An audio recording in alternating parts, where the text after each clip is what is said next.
Bambunkayo kunwara tumbanjambana. Kabi meli mungo ngol kabi Bunurong ngago. I'm Auntie Gail Dawson from the Bunurong community.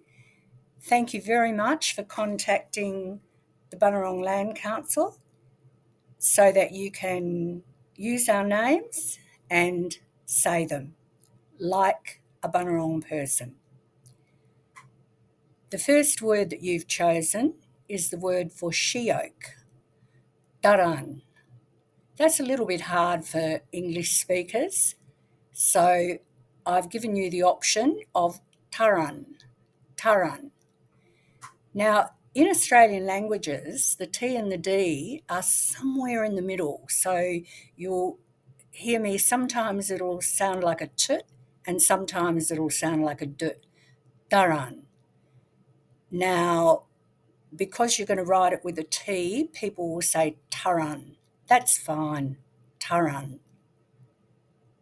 The next word you've chosen is the word for tea tree, wurup. Now, wurup is a little bit difficult for English speakers, but we can write it woolip. I think everyone should be able to say that, woolip, for tea tree. The next word you've chosen is guyim, for kangaroo, guyim. Once again, you have that KG sound that's sort of in between our k and g in English. Guyim. Sometimes it will sound like a k and sometimes it will sound like a g, but we're going to write it with a K, so people will say it guyim. They might say kuyim. That's okay. That's still a kangaroo. Guyim. Then you've chosen spring, a beautiful time of the year, food starting to come out, lots of gorgeous creatures running around. Barayip. Once again, you've got that p sound and it's somewhere in between.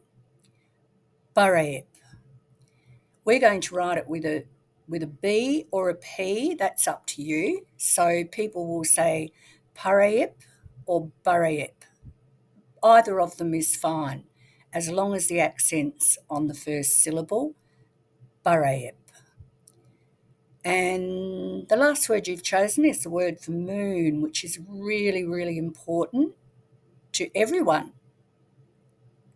And that word is mrenian. Now, that's a little bit hard for English speakers to say, so we've written it menian, and that's fine too. Menian, either of those is fine. The best way to teach the kids, I would say menian.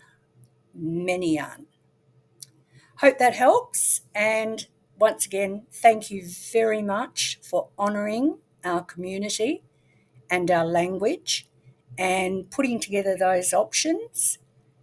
It's going to be a big help in recovering and revitalising our language within our community and hopefully in our schools. Thank you.